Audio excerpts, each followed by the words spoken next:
Good evening and welcome to the first of many public input meetings that we will be having related to City Center. Today is November 17th. It's 6:36 p.m. We're starting just a few minutes behind schedule as we had a neighborhood meeting we wanted to allow the opportunity to attend. So we were just a few minutes behind. This evening, our agenda is we will have some welcoming comments and some introductions. We will have a history of City Center, followed by a current planning initiative update by Kimley Horn. And then at the end of the meeting, we will be having a public information question and answer session where we will take comments and answer any questions. Our team members from the city that are present tonight are myself, Jennifer Davis, the CRA project manager, Wes McCurry, the CRA director. We have Bolivar Gomez from our planning and zoning department, and we have Isai Chavez from planning and zoning. In addition, from our executive team, we have Teresa Lamar Sarno, the assistant to the city manager for land development services. Ms. Lamar Sarno will be speaking after this brief video on City Center.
Thank you, Jennifer. That was a great video that showed us some really neat, cool aerial of the area that we're going to speak to today. So as Jennifer said, I'm the assistant to the city manager for land development services.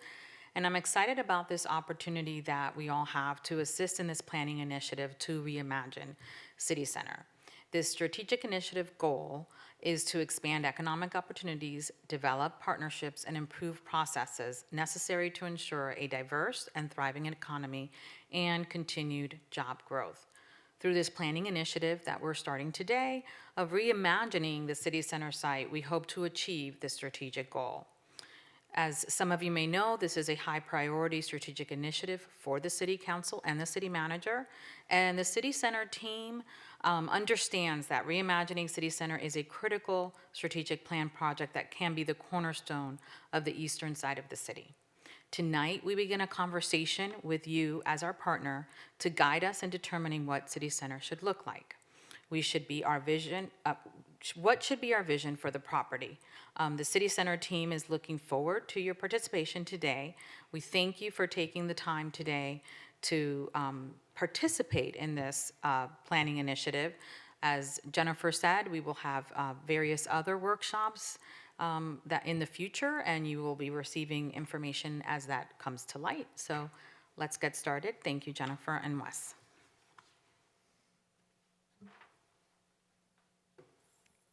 Thank you, Teresa. Not only are we talking about the City Center Small Area Plan at this time, in addition, the city has focused on other goals within the diverse economy and employment opportunities in the strategic plan. Those other projects include the US 1 beautification, as well as the Village Green Drive corridor project. A few housekeeping issues for this evening regarding our format. We will be providing a brief history presentation here at the city, but we will be switching over to a remote presentation by our project partners, Kimley Horn. We will be asking polling questions throughout the presentation and be providing the answers back to you after each of the polling questions.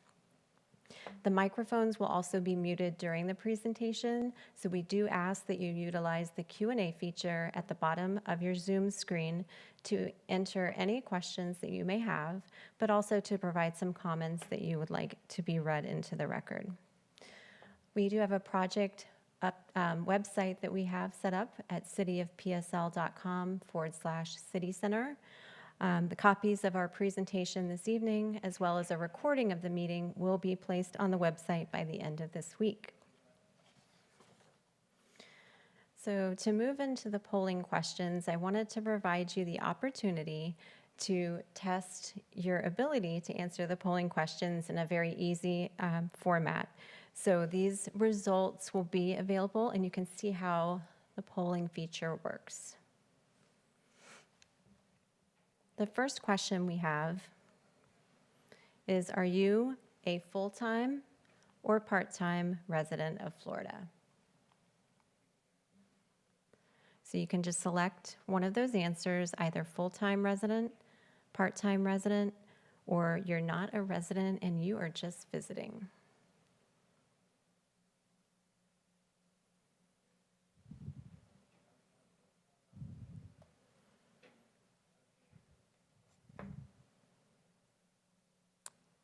And we will close this in 5, 4, 3, 2, 1.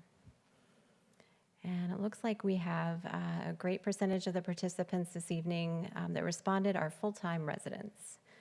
And welcome to those who are just visiting. Great time of year to be here. So our second practice polling question is, if you live within the city limits of Port St. Lucie, do you live east of the St. Lucie River or west of the St. Lucie River? Your third option is neither of those. You don't live within the city limits of Port St. Lucie.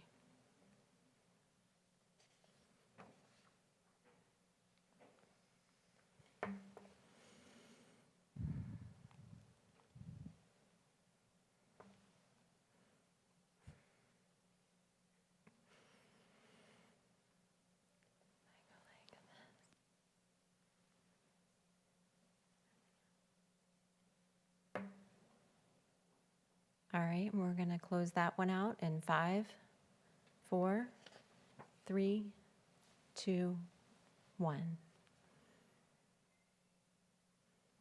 All right, so it looks like we have a good mix of people from both east and west of the river, and then a few participants that actually don't live in the city, but we are very glad that you're partaking in our event this evening. So as I mentioned earlier, we will be having a question and answer session at the end. We will also use that opportunity to read in comments into the record. And once again, this is the first of many opportunities for the public to provide input related to the planning efforts at City Center. So with that, I'm going to hand over the presentation to Wes McCurry, the CRA Director, who will be providing a history of City Center.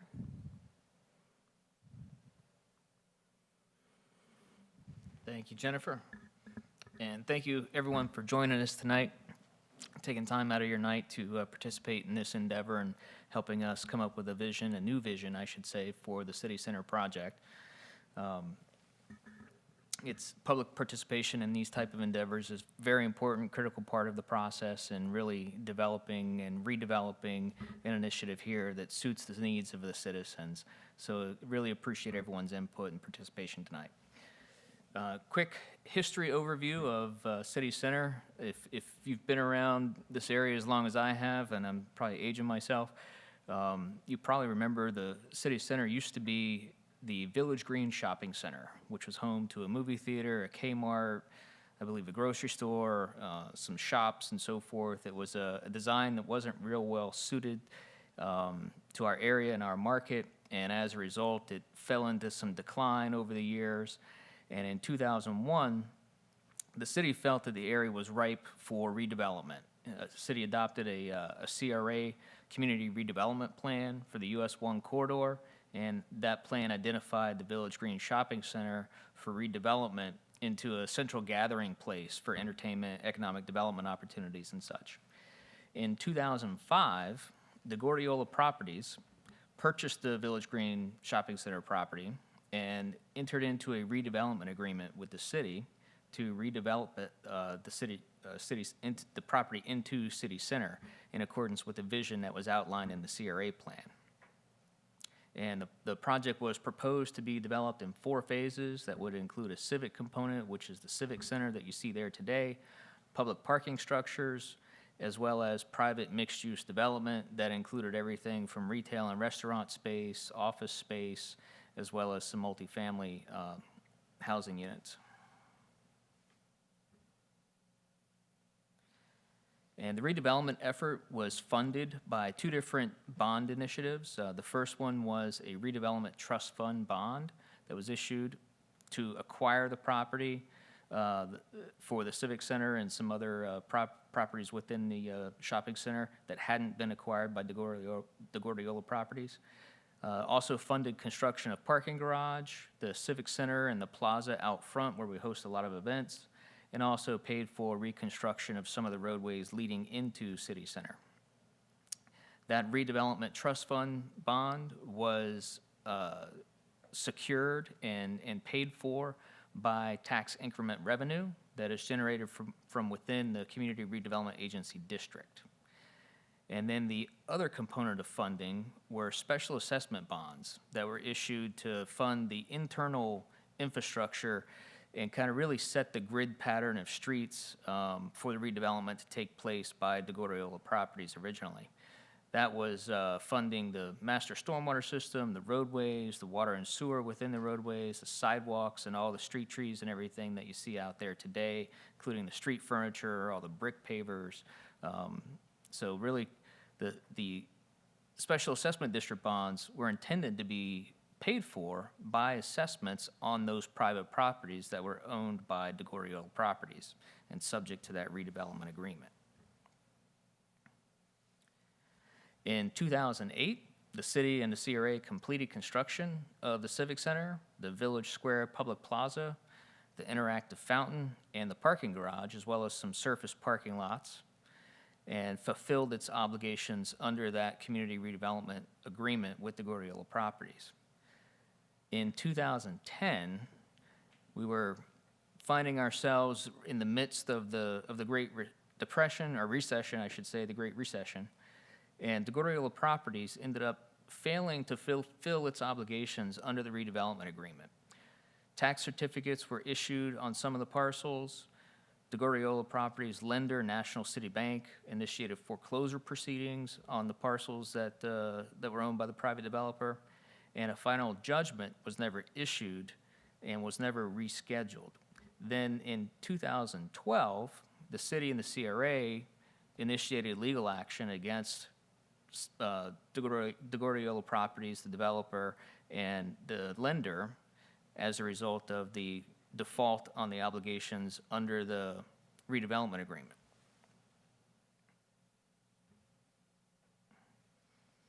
In 2013, PSL City Center, which was the developer under the Gordiola Properties, sold the parcels to U.S. Investment, which was managed by Lily Zong, for $500,000, and it was subject to the back taxes and assessments. So when the Gordiola defaulted on its obligations, they had not paid their back taxes and assessments for a number of years, basically since 2009, did not meet their obligations to pay their assessments under the redevelopment agreement and the special assessments that were issued, and ended up short selling essentially to Lily Zong in 2013 with the consent of their lender. In 2014, the city and the CRA obtained the final judgment against PSL City Center for approximately $56 million. And the city began to hold meetings with Ms. Zong on developing City Center as an international trade center, which was proposed to be funded by EB-5 Immigrant Investment Program proceeds. But an application never moved forward with the city. And in 2015, the city started working with the county to act on the tax certificates that had been issued and force a tax certificate sale of those properties, ultimately with the goal of the city trying to get control of those properties through that tax certificate process at that time. However, before that could occur, in November of 2015, the U.S. Securities and Exchange Commission brought charges against Ms. Zong for the use of the EB-5 program to defraud the investors that were involved in that program. The SEC froze Ms. Zong's assets, including all of the city center parcels, and that blocked St. Lucie County from moving forward with the tax deed sale for those parcels. The SEC appointed a receiver with power to take legal control and protect the assets through a court-approved plan and seek to reimburse the investors that had been defrauded as a result of the EB-5 program by liquidating the asset. In 2017, the receiver engaged Avison Young, a real estate consulting firm, to market and sell the 22 parcels that make up City Center to one developer. And over the course of time from 2018 to 2020, there were 2 contracts that were entered into and approved by the court with the receiver and private developers. Neither of those contracts moved forward to a closing, as each one of those developers kind of dug into their due diligence. They eventually determined that the back taxes that are owed on the property, the back assessments that are owed on the property, and the level of assessments moving forward to carry the property over the time frame that it would take to develop it, resulted in challenging financial circumstances that didn't make it viable for their interests. And then we've got a map here that shows the parcels that are involved.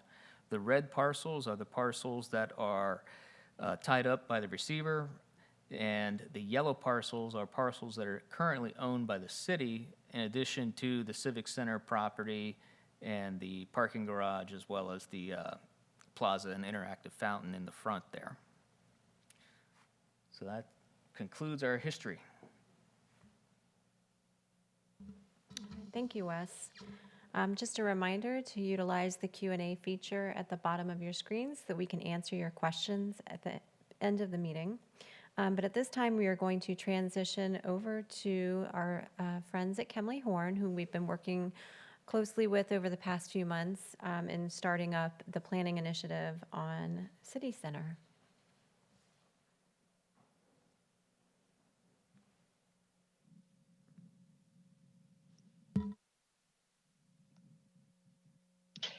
Thanks so much, Jennifer. I'm going to share my screen here. Just give me one moment while we switch over.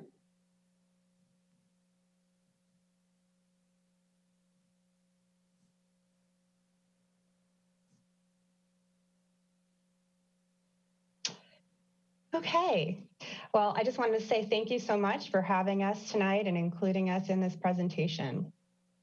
We hope we bring value tonight. Just a brief mini agenda for our portion of the meeting. Going to talk a little bit about us, Kemley Horn, what we do and what we're here to do, as well as the City Center Planning Initiative overview. Then we're going to get into the meat of our presentation, which will be the visual preference survey, and we'll explain that at that time. We're going to wrap it up with an online survey tutorial, which you may have seen some information about when you visited the city's website. And then, as Jennifer had mentioned, we're also going to have lots of time for questions at the end of the presentation. So with that, here are some pretty faces, not mine, of course, but the 2 gentlemen, Mike and Kelly, who are on my team. We are part of the Kemley Horn Florida Region Planning Group. We do public sector planning throughout Florida, the Florida region, but we have worked in South Florida, the Treasure Coast, and in St. Lucie County for nearly 20 years now. So very familiar with that area, and we love working in this area. Our task, we have been brought on by the city to provide an updated vision for City Center. We're going to be assessing the current conditions on the property, some of which you heard in the history that Wes gave from the CRA. We're going to be looking at the unique characteristics of City Center, the existing infrastructure, the ownership patterns. We're going to look at all of that at all different levels to see what needs to happen from a development and investment perspective. And we're going to get public input at every step of the way. As you heard again from Jennifer, this is the first of many outreach meetings and opportunities. So hopefully this won't be the last time you'll be seeing our face, and you'll continue to join us throughout this process. What is it going to result in? The goal is to deliver a long-range policy guide and a plan for City Center that will include recommendations to attract the type of development that you and other stakeholders in the city want to see happen at City Center. So where are we in the process? Well, so far we kicked off the project in September, and we've been preparing for this meeting tonight, this first public input meeting. We also have published, as I mentioned, an online survey through MetroQuest, which we'll talk about a little bit later tonight. After we get this first round of input, we are going to be providing a condition and needs assessment report to the city. We'll be reaching out again after we collect some of that information. And then, as I mentioned, the result at the end of this process will be a policy guide and a plan for the city to move forward with. So, as I mentioned, the bulk of this part of the presentation is going to be another polling exercise. It's going to be made up of a visualization survey, preference survey, where you're going to have the opportunity to select and make choices similar to how you did with the first two polling questions. You're going to determine which components of the City Center project or plan that you want to contribute positively to the community's overall image. The survey will allow citizens and decision makers to understand land use, transportation, and view and rate visual aspects of the community design. With that, I'm going to move it on to Kelly. So you get to hear a different voice for a little bit, and I'll rejoin towards the end. So Kelly, you want to take it from here for us? Great. Thanks, Allie. And hopefully everybody can hear me okay. But just kind of want to walk, walk through a few questions, kind of get where everybody's thinking. And so, you can see on the map where the project is located. And one of the things that we'd like to ask you is, where would you like to see other things occurring along US Highway 1? Would you like to see more types of dining or entertainment or hotels or housing or even recreation? So what we want you to do is to kind of identify where on the map you'd like to see these types of things, or what would you like to see along US Highway 1?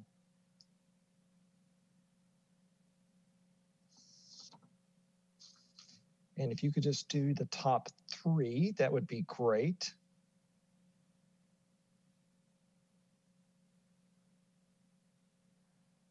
We'll give it just another couple of seconds.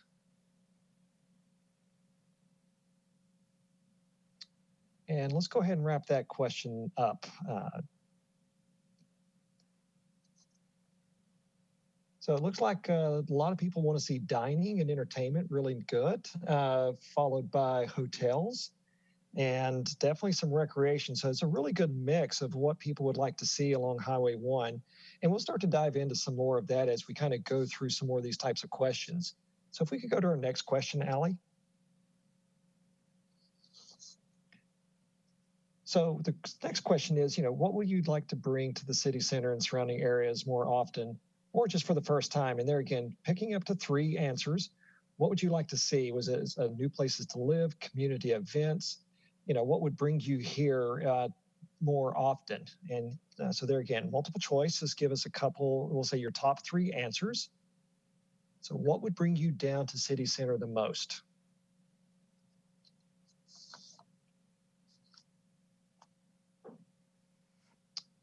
And we'll go ahead and give it just a few more seconds. And let's go ahead and wrap it up. Community events and festivals. So you got a really good start, especially with the center there. So, just kind of capitalizing on that, followed by shopping, dining, and entertainment and sports entertainment. So, starting to see a little bit of a trend with what would people like to see more of down in this area, as well as what would bring you down here. So great answers. So let's go to question number 3, Allie. So this one's a little different. So we're going to ask, what types of stores and restaurants do you prefer to visit? Do you like number 1, the big box and the national chains? 2, do you like more of the boutique or the locally owned? Or 3, kind of a combination of the both? And this is going to be pick 1. So go ahead and enter in your answers.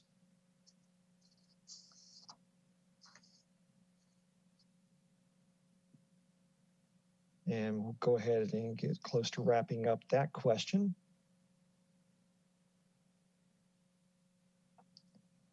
Good combination of both. And that's something that I think we all see, Allie and Mike and Jennifer and the rest of the team is, some national, but as well as supporting the local businesses, especially during these times.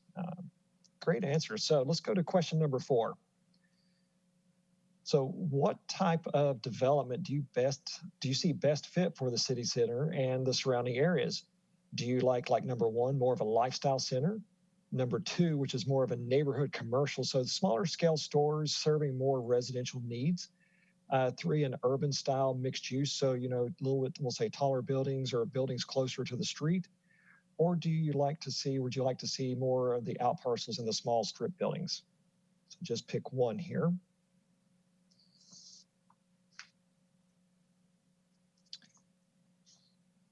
And we'll give that a few more seconds.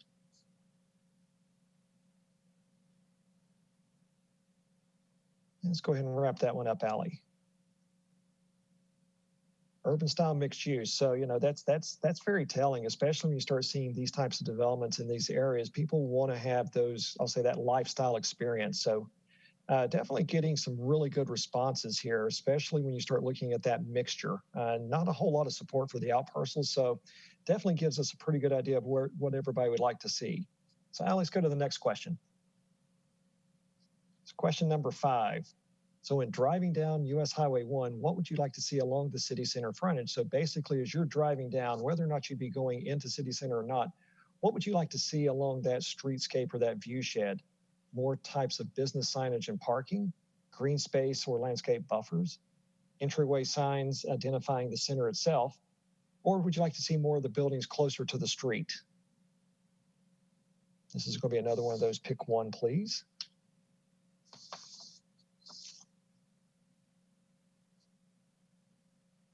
And we'll give it a few more seconds.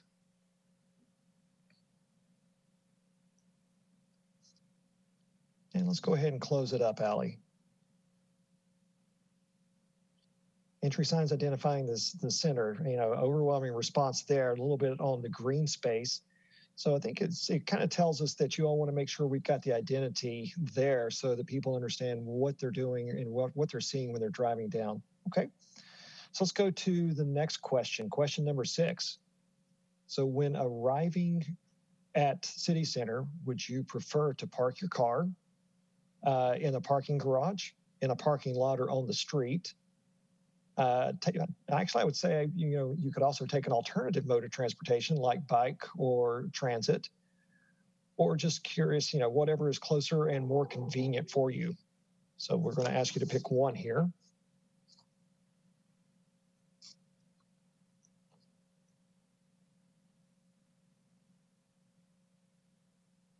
We'll wrap this up in just a second, Allie. Let's go ahead and close this one out. in a parking garage. So there again, it kind of tells everybody, you want something that's a little, we'll say closer and convenient, not necessarily the surface parking lots, followed by in a parking lot or on the street. So taking some access, but I really like that. Whatever is closer and more convenient. That gives us a little bit more to kind of work from. Don't you think, Allie? I do. Thanks, Kelly. All right, you get to hear my voice again for a few minutes. I'm going to go to question 7 to give Kelly a break. Okay, so this part of the survey is a little bit different. It's pertaining a little bit more so to what's happening from a program perspective at City Center, and more so the Mid-Florida Credit Union Event Center, which was formerly known as the Civic Center. A lot of centers. The question is, would you say that Mid-Florida Credit Union Event Center has too many events, not enough events, just the right amount, or I wasn't aware there were any events there? So I think the pop-up just came up. If you wouldn't mind taking a few seconds there to answer that question, it's just one option. So just pick one of those, please.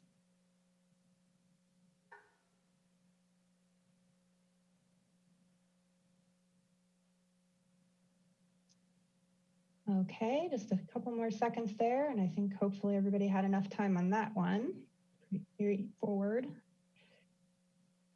All right, so not enough. I like that answer.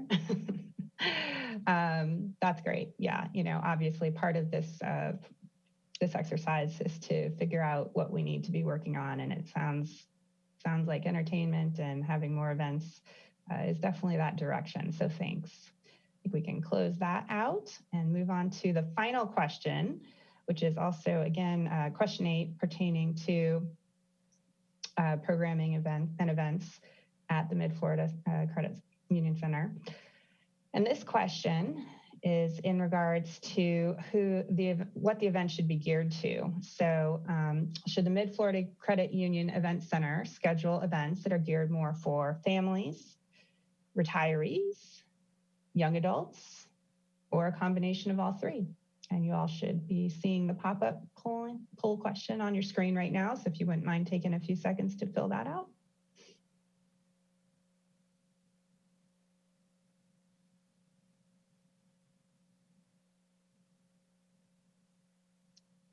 Okay, and hopefully everybody had a chance to complete that question. Pretty straightforward again. Okay, combination of all three. And that's great. That's what we hope to do, is make everybody happy. So that actually concludes our visual preference survey and polling exercise. The next portion of our presentation is going to be carried out by Mike Votto from our office. He is going to be taking you through a little tutorial for those of you who we would promote and going on back to the city's website and taking the MetroQuest survey, also regarding the city center. So Mike, I'm going to turn it over to you and to go over the technical portion of how to utilize the MetroQuest survey platform. Sure. Thank you, Allie, and it's a pleasure to be with all of you this evening. So like Allie had mentioned, this MetroQuest survey is another opportunity to provide your feedback during the course of this process at your leisure. So as we go through this, you'll see that some of these questions may be somewhat in line with what the exercise that we just completed. But again, this just enables us to gather even more feedback and input from the public. So what is on the screen now is the welcome screen that you would see when first entering the link and going to the survey. Again, just a simple welcome message. The button where it says location of city center, that'll provide another kind of overview map of where the city center is located within the context of the city. And at the bottom, there's a little bit, those 5 dots there that are at the bottom, those kind of coincide with slides, so to speak, that provide a little bit of background information on what this planning process entails. So from there, you would click next, and then it would take you to the first exercise of the survey. And this is a priority ranking exercise. So Our team, in conjunction with city staff, we identified basically these 8 categories of choices that you could prioritize as part of this exercise. When highlighting over each of them, a description will be there on the right. So right now you see the hotel is highlighted. Each one of those categories has a similar description. So here we're saying, by prioritizing a hotel, we would be supporting economic development by providing lodging options for those that might be visiting the area or attending events at City Center.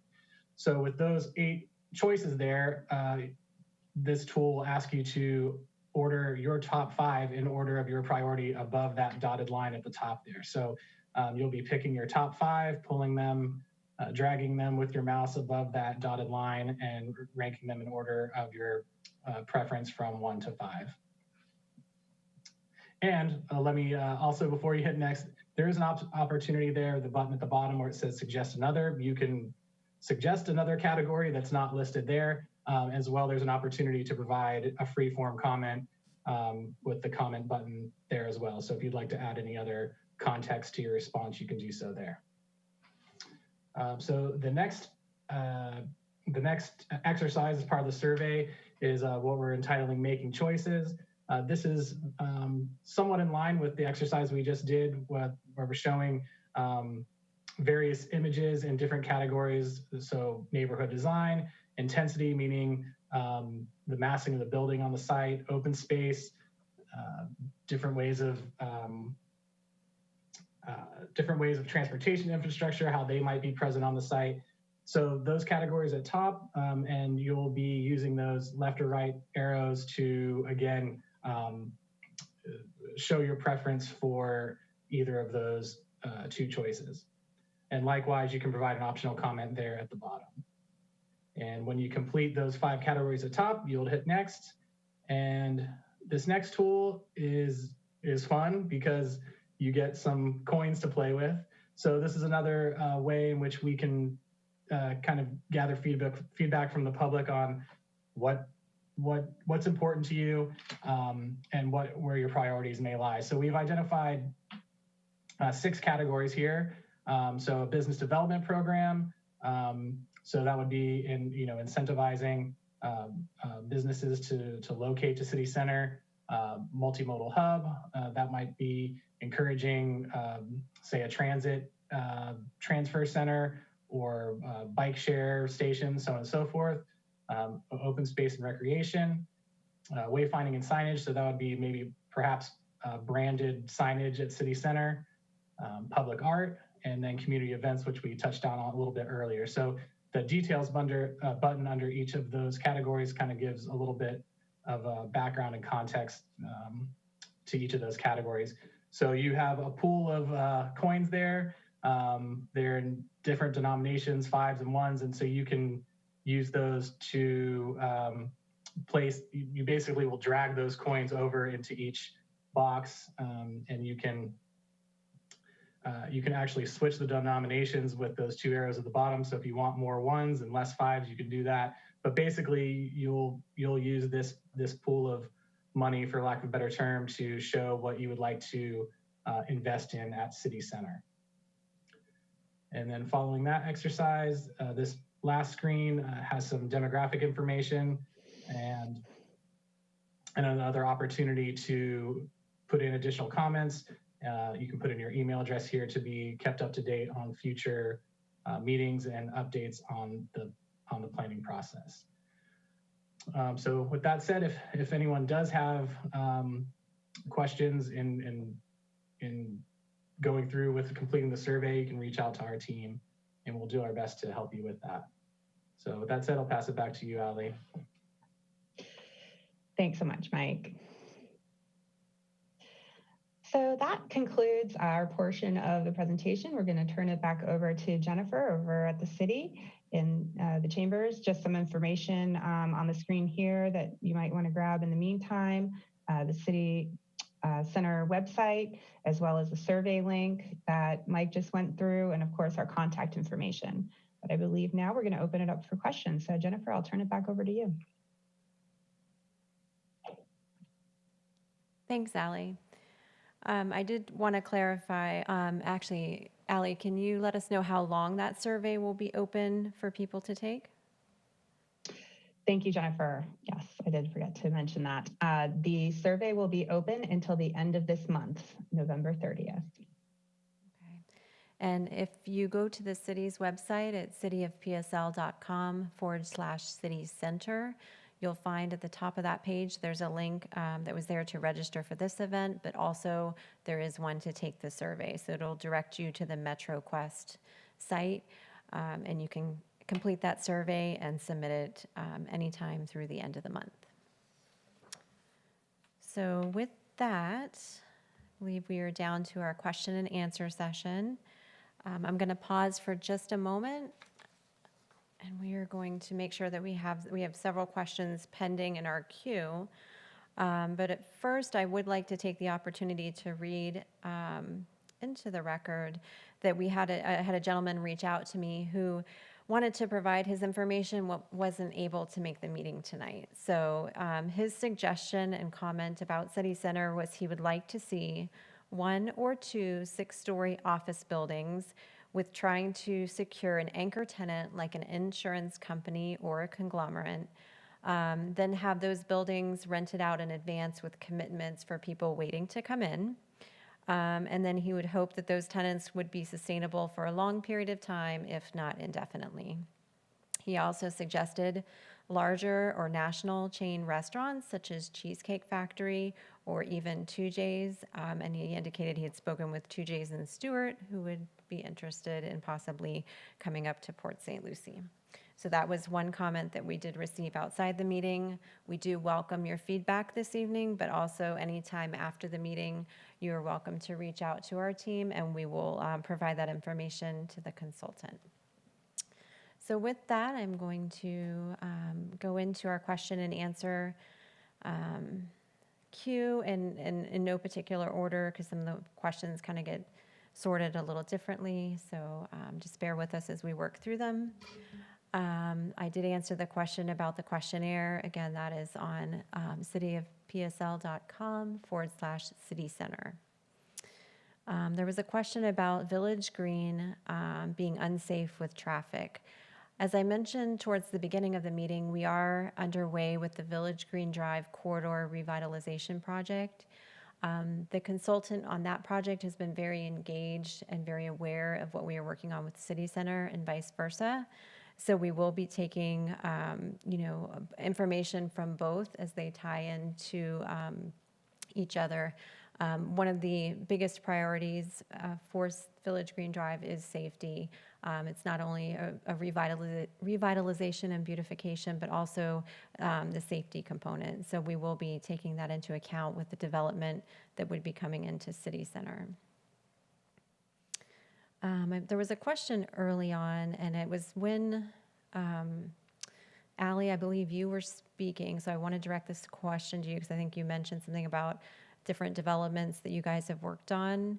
The question just asked to list your track record of development. So maybe some other projects in the area that people would be, aware of and could relate to.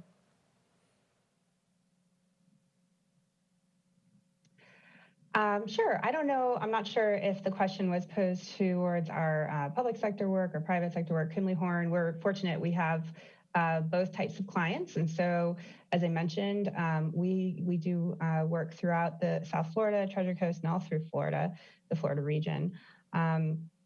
Some of the projects that we've worked for the public sector, most recently on in St. Lucie County, is for St. Lucie County. As part of is surrounding the airport. And I know Kelly could probably speak in a little bit more detail on that since he was intimately involved. And then some of the projects from I guess more of a site planning or master planning efforts that you might be familiar with.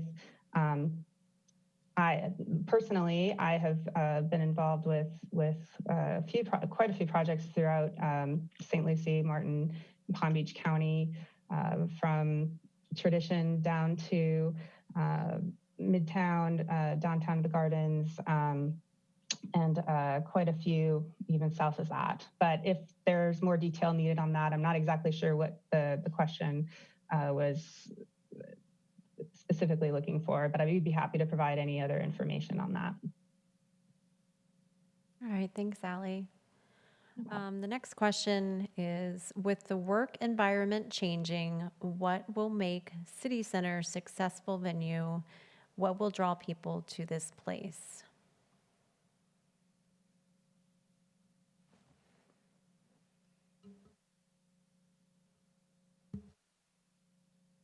Ally, that question's for you as far as your Oh, I experience. apologize. I didn't hear that was. It's okay.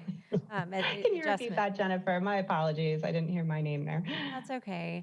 With the work environment changing, what will make City Center a successful venue, and what will draw people to this place? Well, that's what we're trying to find out. So that's where we're just starting the process of investigating that. There's a lot of moving parts, as you heard earlier from Wes, with City Center due to the history and what's happening right now in the city. So we are going to provide answers for you on that. I don't know if we have that answer for you tonight. Tonight, really, the purpose was to get your input and to collect all of the ideas and questions you might have for us this evening. But we do commit to providing some information on and answers to that type of question in the future. Kelly, did you have anything to add to that? No, and that's the great thing about Kimberly Horn, because we've worked all over the state. I've actually worked all over the Southeast. So we've got a lot of good, I'll say, stories and success stories that we are bringing and kind of bringing as part of this. But the whole thing is it needs to be context sensitive, because what works for, we'll say, someplace outside of Orlando or Maitland in those areas, or even on the West Coast, may not actually work in Port St. Lucie.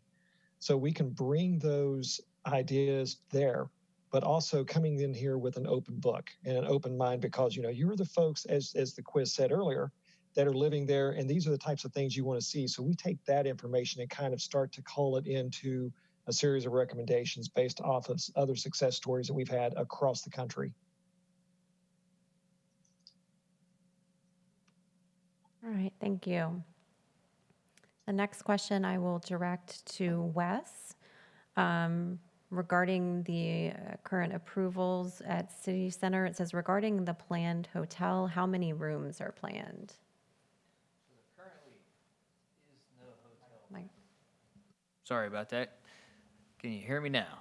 So there currently is no hotel planned for the City Center.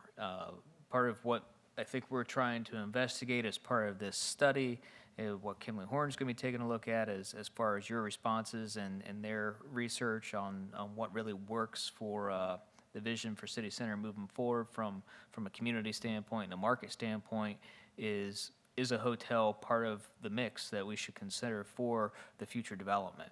So currently there's no hotel planned, but it certainly could be part of the mix moving forward, and that's part of what this study will help to identify. All right. The next comment, I think it has a few questions peppered in it, so we might divide it up.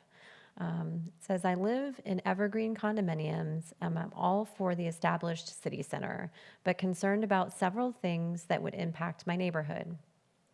We do not have a traffic signal at either of our community entrances. With increased traffic, this would be even more problematic than it already is. We are also not a gated community. I'm concerned about future increases in people visiting the area. Will the city work with local neighborhoods such as mine to put in traffic signals or assist with closing off of our communities to the general public? I believe that question I will direct to Teresa Lamar-Sarno regarding changes to neighborhoods and planning. Whatever, the podium.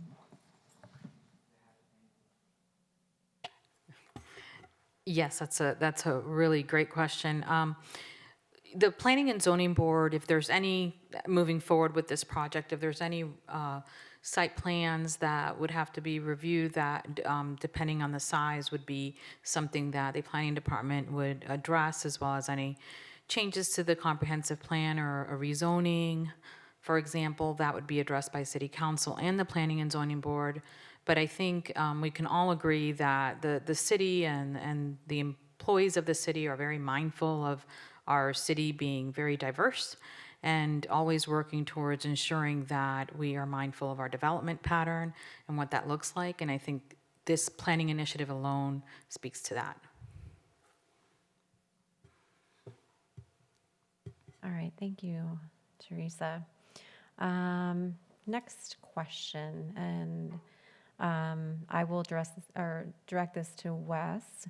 What is the city going to do to ease the tax burden and make the parcels more attractive to developers? Will the taxpayers pay for this again? And if so, how? We'll start with that. All right. So taxpayers are paying for the property now. The special assessments that are on the property, which equate to about $1.7 million, $1.8 million annually, are guaranteed by the city, basically. So when the taxes were defaulted on and stopped being paid, the city still had an obligation to pay the assessment on those bonds. So the city's been paying that annual assessment ever since 2010, and will continue to do so moving forward until the property is, either put back into private ownership for redevelopment, or other uses identified for public purposes as a result of this planning effort.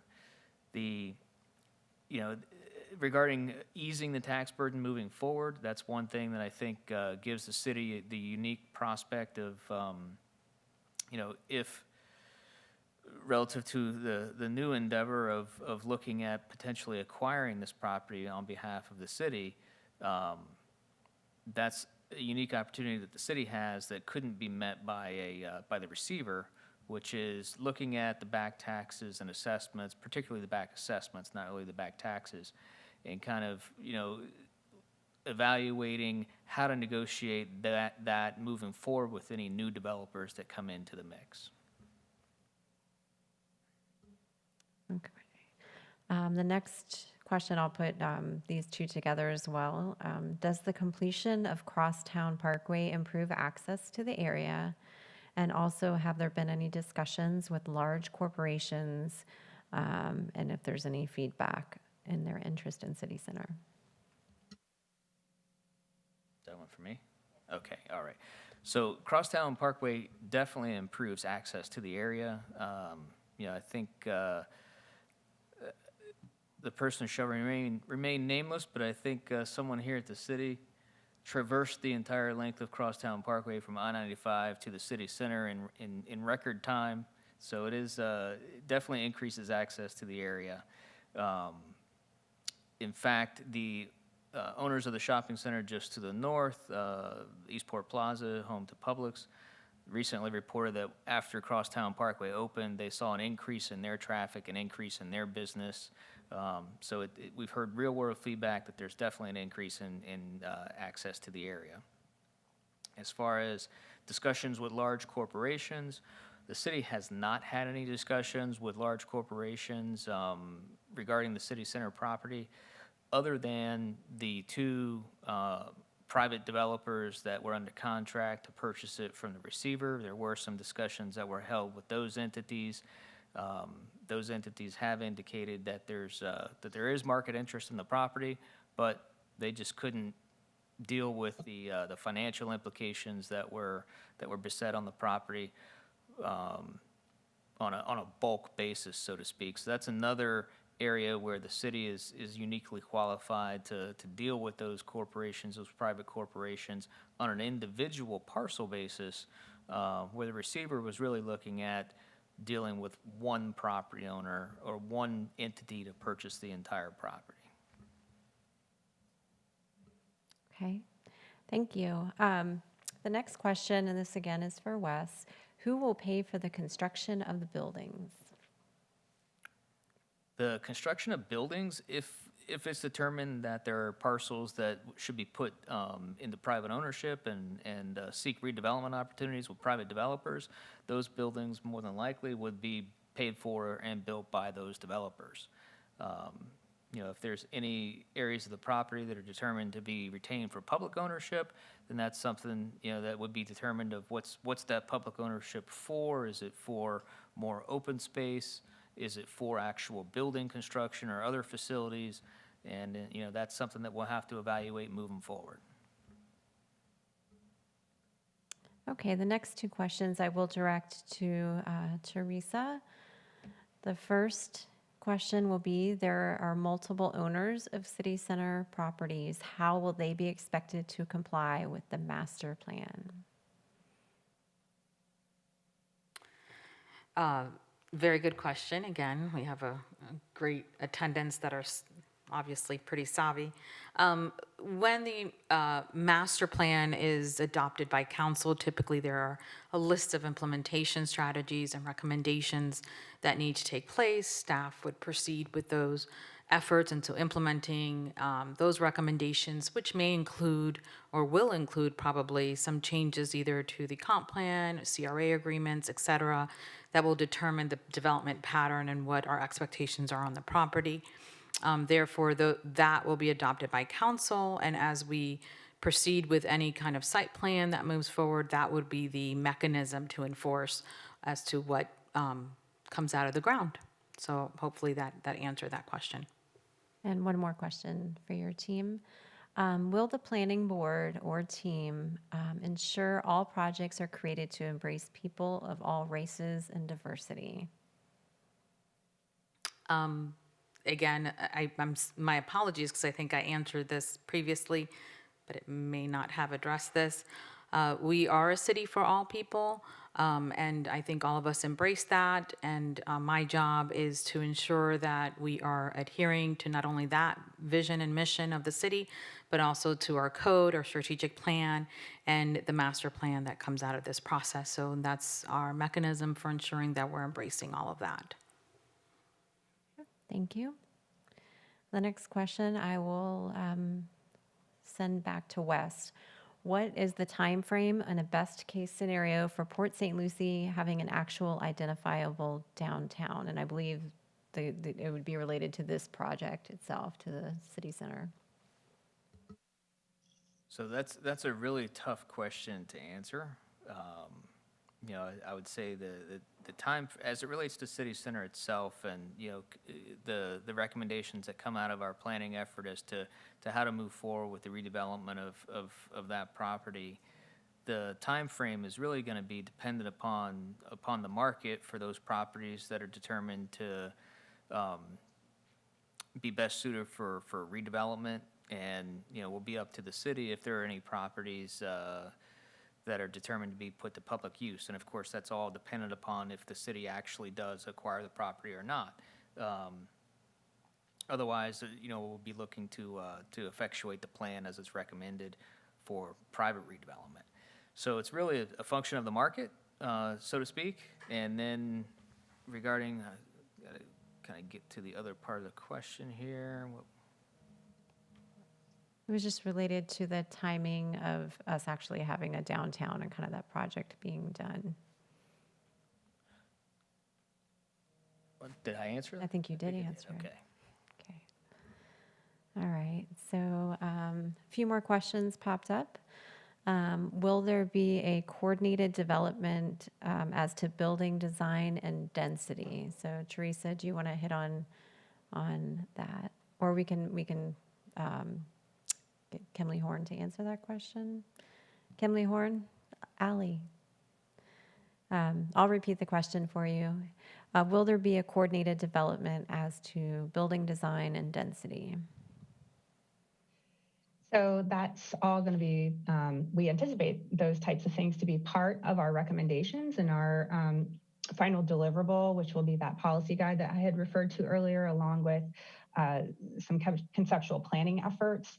We're definitely going to be talking about design guidelines and density and all of those components that make up what we believe will be the best city center. And I also see, and Jennifer, I don't know if you missed this question or not, but somebody had asked about mixed use development, which we just wanted to mention that, that's going to be key. We're seeing more and more mixed uses, mixed use development, and successful examples throughout Florida. We're working on a large scale mixed use development on the West Coast, known as Welland Park, formerly known as the West Villages. And we are seeing that, the mix of uses equals really the flexibility and for the long-term success of these types of developments. Thanks, Sally. I think you were pulling back to the question that was adjacent to that one, which is a comment that stated, I believe that mixed use is important. Think about tradition and the retailers that have left the area due to the quote unquote Amazon effect. It's important that we understand we need jobs and entertainment. Port St. Lucie has long been time retirement area, but we believe it's a lot of younger families are moving into the area like myself. So there's a few kind of, general questions in there on why have so many projects failed? What are some of the revenue sources from the properties and things like that? So a few of these may go into a little bit deeper that we can, maybe we may need to split up some of the question. So specifically regarding the tradition area and some of those big box tenants that have closed, do we have, Wes, do you want to speak to that?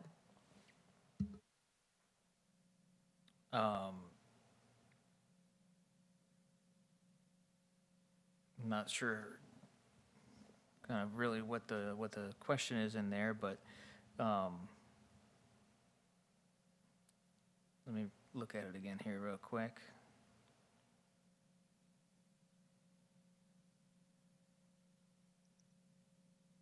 Okay, all right.